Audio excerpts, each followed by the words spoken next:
Hey everybody, it's Charlie. We got a whole bunch of Venom versus Carnage sequel news, Morbius, and what's going on with the Venom versus Sony. They just made a whole bunch of announcements, so we got to break it down. And Jared Leto dropped a teaser for the Morbius movie because they're getting ready to start filming really soon. Because it's Black Friday, I'll do a new round of the giveaway for the Spider-Man PS4 game. All you have to do to enter is be a subscriber and leave a Spider-Man or Venom related comment. I'll name a new winner at the end of this.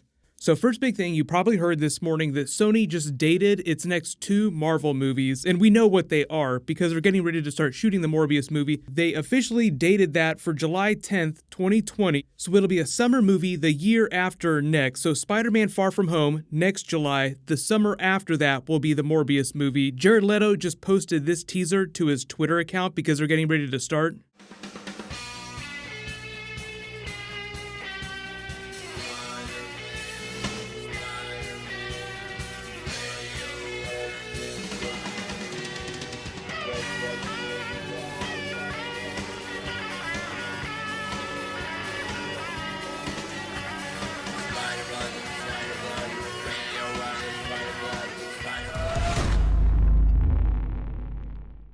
Pretty self-explanatory. There'll be more cool behind-the-scenes stuff as they start filming. We didn't get a whole lot of that during Venom because they shot it on such a closed stage, but I think they'll be a little bit more open with the sequel because everyone responded to it so well.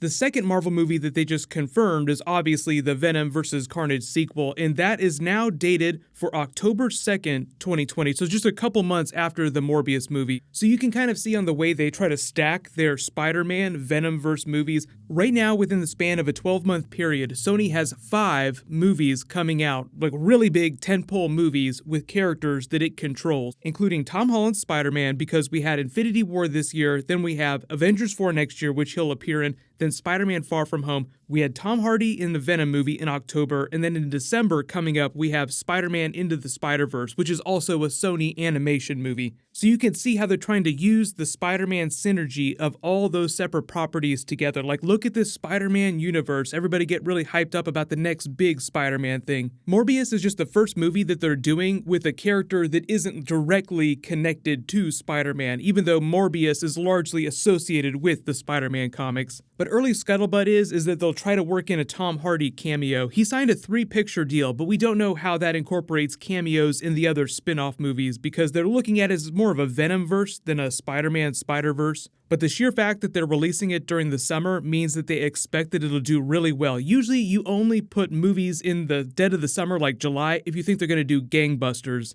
I think the only reason for them to release their Venom vs. Carnage sequel during October is just because they had so much luck and very little competition from other studios this year during October. So you can see them in the boardroom now. Even if it's only an okay film, the lack of competition will help it earn more money. The producers already confirmed a whole bunch of details, so I'll just break this down top 5 style. Number 5, they confirmed that it's going to be PG-13. The Morbius movie is also going to be PG-13. No real big surprise there. They earn more money and they can market it to a wider audience, even though Deadpool has done incredibly well with its R-rated films.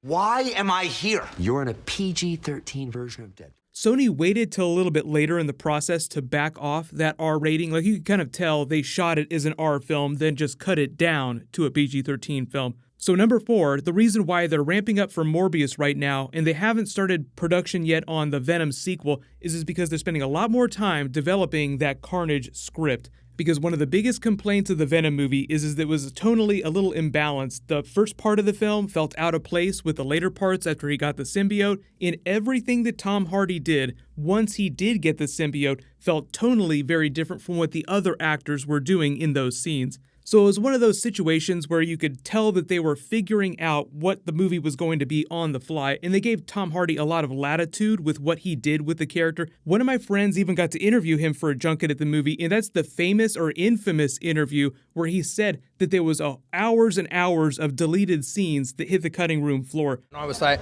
there's a bunch of stuff that hasn't made the movie, and I think I'm talking as an actor point of view, so what I'm saying is that I had a lot of time improvising and a lot of freedom to play with Venom. Okay, so in honesty, there's probably about 7 hours or more worth of footage of me playing as Venom and enjoying myself, do you know what I mean?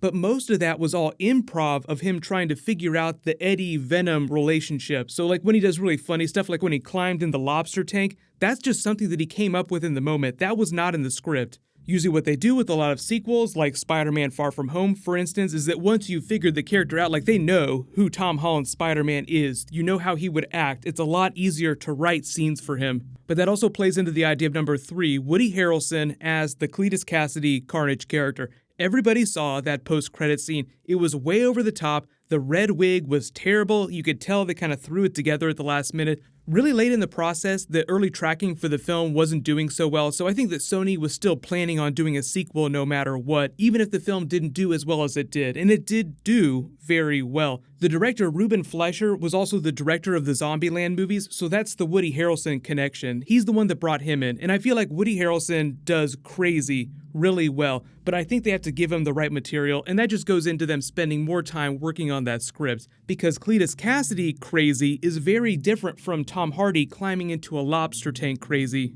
2, they confirmed that his origin story as Carnage will be a little bit different from the comics, but no more different than Venom's origin story was different from the comics. So obviously they didn't do Secret Wars, they didn't do Spider-Man with Tom Holland, they actually did do quite a bit of the animated series where J. Jonah Jameson's son crashes the spaceship. They actually had his son as a character in the film, so there were a lot of Easter eggs for the Spider-Man story, minus all the Peter Parker Spider-Man stuff. But in that same way, I've already talked about the original comic book origin for the Carnage character. They kind of give you an idea for what they're doing with that with this interview in the post-credit scene. He goes in, continues to interview him. There's an escape attempt. In the chaos, the Venom symbiote spawns. The spawn bonds with Cletus Cassidy, and then they break out, and then Eddie learns later what's going on. Like, wait a minute, why are all these blood spatter messages at the crime scenes? This is definitely Cletus Cassidy's calling card, but it looks so much more vicious and powerful like one of the symbiotes. And as of the end of the movie, Venom thinks that it's the only symbiote that's left on planet Earth. Big surprise that Carnage is the offspring of the Venom symbiote, so you have sort of like this montage where Eddie learns a little bit more about the biology of symbiotes. He really doesn't know that much about them, only that they're from another planet, they're called the Clintar, and the symbiote calls itself kind of a loser among its own people. Like, it doesn't tell him anything else about how they reproduce asexually or anything like that.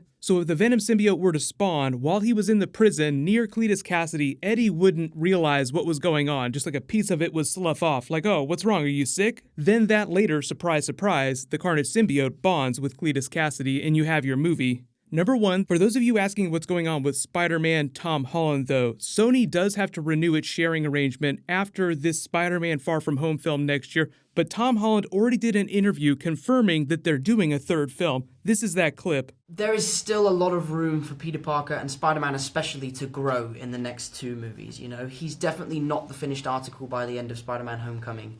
And I really look forward to exploring the different ways that he can grow up and go through puberty, I guess. Yeah, it's going to be an exciting couple of movies. And you said 2 movies, it means Homecoming 2 and 3? Or Avengers yeah, 3? There'll be Spider-Man 2 and 3. It won't be Homecoming 2 and 3. Yeah. Almost a scoop, because we knew about the second one, but not the third one. Yeah, well, now you know. Now you know. Sorry, Marvel. Whoops. That's out. What that means is that Marvel and Sony originally had plans to do a trilogy of Tom Holland films, but they only signed a deal up to Spider-Man Far From Home. Early prediction, since Venom was such a financial success, Sony will try to get a bigger piece of the merchandising pie from Marvel, because right now Marvel doesn't earn any money from the box office that Sony gets from its Tom Holland Spider-Man solo films, but they do get 100% of all the merchandising, which can sometimes be way more money than you would ever earn on a movie in a theater. Marvel will probably just try to lock down a longer deal. But everybody, let me know in the comments, what are you most hyped up about for the Morbius movie, for the Venom sequel? Congratulations, Blaziken Blast, you're the giveaway winner from my last big Marvel video. Please email me on the About page of my channel so I can get your details. Click here to rewatch that new Deadpool Christmas trailer, and click here to learn what's going on with the Avengers 4 trailer in the official Marvel timeline. Thank you so much for watching. Everybody stay awesome. I'll see you guys tonight.